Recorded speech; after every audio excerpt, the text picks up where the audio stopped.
I'm Jay Garcia. I teach in Comparative Literature at NYU. And I'm Tavia Nyong'o, and I teach in Performance Studies at NYU. And Jay and I are co-teaching Comparative Literary and Performance Theory in Contemporary Black Studies. Well, the course is a graduate seminar that's designed to appeal to students from several different disciplines in the humanities who share an interest in Black culture and specifically within a diasporic frame. What that means for us is kind of launching off of text, The Black Atlantic, from about 20 years ago now, by Paul Gilroy, that really influenced a range of scholars in disciplines from anthropology and history to philosophy and literary studies and to music. And both of us have been interested in Professor Gilroy's work and the ways in which it's challenged more national and regional frames for thinking about Black culture and really over the deep history of modernity. But we're also curious about what the ongoing impact of that paradigm will be for this generation of graduate students. So revisiting a text from 20 years ago, not just to perform a close reading of it and its concerns, but also think about what's kind of emerged in its wake. Yeah, and I would add that in a way, working through The Black Atlantic is a way of doing recent intellectual history, of thinking about the ways in which intellectual life was reorganized in some senses by that particular intervention, which wasn't the first necessarily to explore the topic of diaspora in different Black cultures, but in a sense reanimated that field in compelling ways that are still resonating. Well, one thing was that I was involved at one point in a small symposium related to Paul Gilroy's The Black Atlantic and Paul Gilroy's work generally, and it was clear from that there were multiple perspectives. One perspective broadly was to historicize that work, to think about his own intellectual genealogies, and another was to kind of to implement, some Black Atlantic, the Black Atlantic paradigm in one way or another. And so it was clear that the book continued to ramify in many ways, and therefore it made sense to think about how this particular set of conversations coming out of the symposium could actually, which is actually going to wind up as a book, but could also be useful for the classroom and could actually benefit graduate students. And that's one of the kind of seeds for this course. I think that part of the kind of like challenge and excitement about about teaching this class is that the Black Atlantic was such it had such an impact across the disciplines, and it was such a kind of discipline like shattering text that it raises questions about how that's then taught in the classroom when students are being trained in disciplines, right? Still, ultimately, right? One kind of little anecdote about that is that both Jay and I were trained in the same graduate program and now teach in different departments, but also in different schools at NYU. So the kind of, finding or sustaining an intellectual conversation around a kind of discipline shattering project is both kind of exciting and also a kind of regular conversation with not only disciplines but also particular disciplinary kind of methodologies, right? Culture is such a key word in the Black Atlantic, and yet the relationship of the text to, say, anthropology, which another discipline that thinks of itself as doing culture, right, raises all kinds of kind of interesting, as Jay was saying, questions of intellectual history. So kind of like intellectual mapping of what the work of the text does, and then what it can do for a current generation of doctoral students is part of this ongoing intellectual process. Looking at it from this vantage point, it allows us to think about the relationship of the Black Atlantic to other kinds of intellectual formations that have been quite decisive in recent decades, including post-colonial studies. And in this regard, it's actually worth noting that one of the models for the book itself was Edward Said's Orientalism, which is inaugurated essentially the field of post-colonial studies. suggesting in a way that we might want to reread or want to reread the Black Atlantic as a kind of post-colonial literature or a post-colonial paradigm. And that's part of what I think we're going to try to do in part in the seminar. One of the major questions that the text has sort of generated since its reception is like the scope of the Black Atlantic, right? Mm-hmm. In particular, its basis in kind of English language sources and a particular Anglo-American Atlantic. And so a lot of work has kind of emerged in translation studies and in comparative studies that sort of either kind of supplementary or kind of corrective to the Black Atlantic, and we're also at the same time though there's also a kind of increasing waves of interest in the humanities around questions of regionalism and ecology, and so just the Atlantic and the oceanic as a frame within the text has become kind of newly relevant in recent decades. So in some ways, sort of older responses to the book in terms of what it does and does not accomplish are now also being supplemented by sort of new questions that are looking at it and reading it anew for new concerns. And I think that very much speaks to this question about can you read it as post-colonial, as literature, right? as a kind of open text rather than a single theory or even just a single framework. Is that we want to make sure that students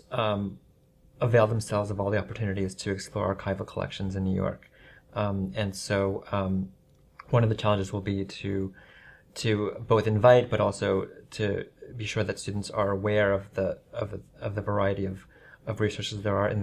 that sense. So although the Black Atlantic will be in some ways our key text, in some ways the more important set of texts for the individual students will be the artifacts, the literary works, or other kinds of documents that they decide to place at the center of their individual research projects. So so one of our challenges has been to collate and collect a list of all the relevant archival sources in New York, which are really quite vast. And we don't want to overwhelm students, but obviously there are many things here at the NYU library. There are many things in other university libraries, and that just is really the beginning of the list, because most museums in the city and other institutions have papers or archives that bear some relationship to our topic. Another challenge that we're confronting at a more maybe abstract but still meaningful level is just the status of doctoral training in something like Black diasporic studies. That insofar as that this is a field that there are a number of people at NYU who teach graduate level courses, both of us, obviously, and then many of our colleagues across the schools and departments. But we do so in the absence of like a doctoral program in something like Black studies or African American studies. And so the challenge, but also again, I think what could be exciting about a course like this is to bring students from a range of departments in which they are one of only a couple students who are interested in the subject matter, and actually create a space where there's a critical mass of students interested in the African diaspora with a critical, a kind of an assumed knowledge base that's slightly, that there are things that can be made possible even in the kind of absence of like a formal, kind of like department or, and I think that that's really increasingly one of the models for graduate study in this area, where 2-3 decades into the crisis in the humanities, where there's not a lot of resources and people end up in all kinds of departments and sometimes isolated, that this could provide a forum to a form and a convergence of resources and intellectual projects I should also mention that what we're doing this year is trying to kind of piggyback on a kind of array of courses that are being taught both here at NYU and also at the Graduate Center, and I think one at Columbia as well. Through sharing syllabi and actually through events like a conference that just happened earlier in the semester, but to sort of make the most of what we do have in a city like New York, which is actually so exceptional in terms of like human resources. If only you could find them, you could go for years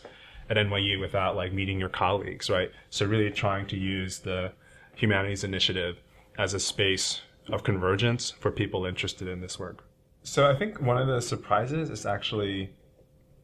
the text of Black Atlantic itself, insofar as it's something that was like enormously influential to me 20 years ago that has, I don't know about you, but almost dropped out of my teaching, my routine teaching over the years. But so to revisit it actually is to kind of go back to an earlier moment of my own intellectual formation. In some cases to discover things that I thought I had come up with over the years,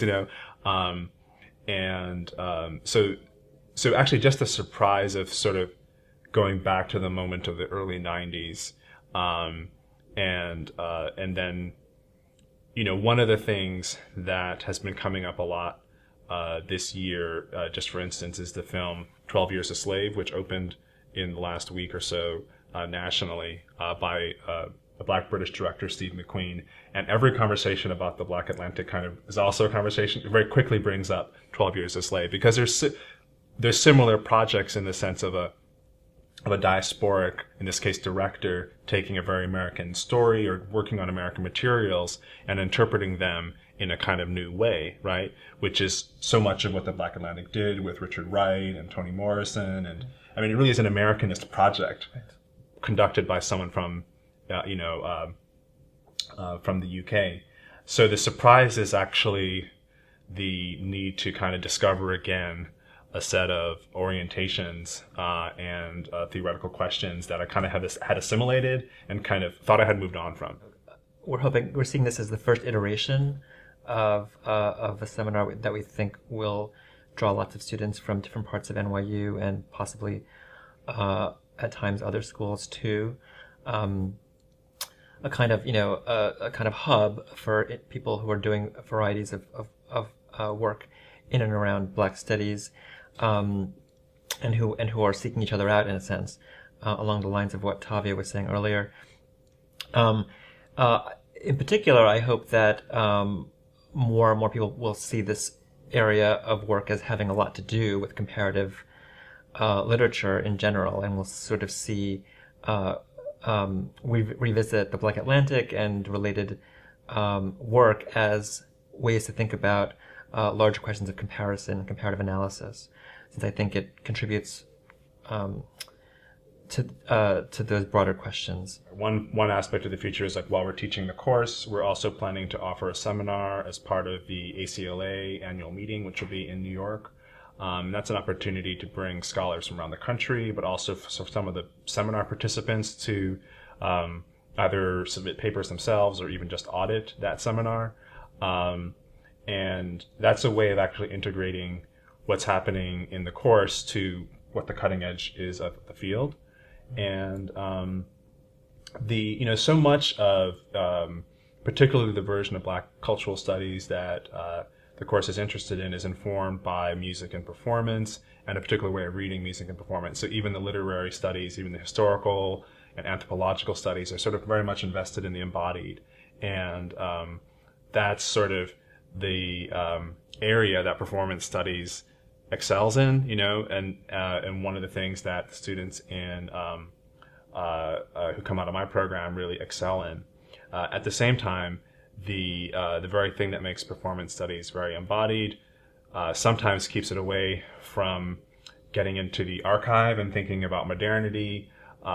So I think the future of the project is actually try to knit those two things together, hence the literary and performance perspectives, getting the students who are more textual and archival to think through how they're using music and performance, not just as objects of research, but also as methodologies, And conversely, those who are coming out of more, I mean, some cases practitioners of dance and of music and of ritual, to think historically and to think textually and to sort of understand that many things that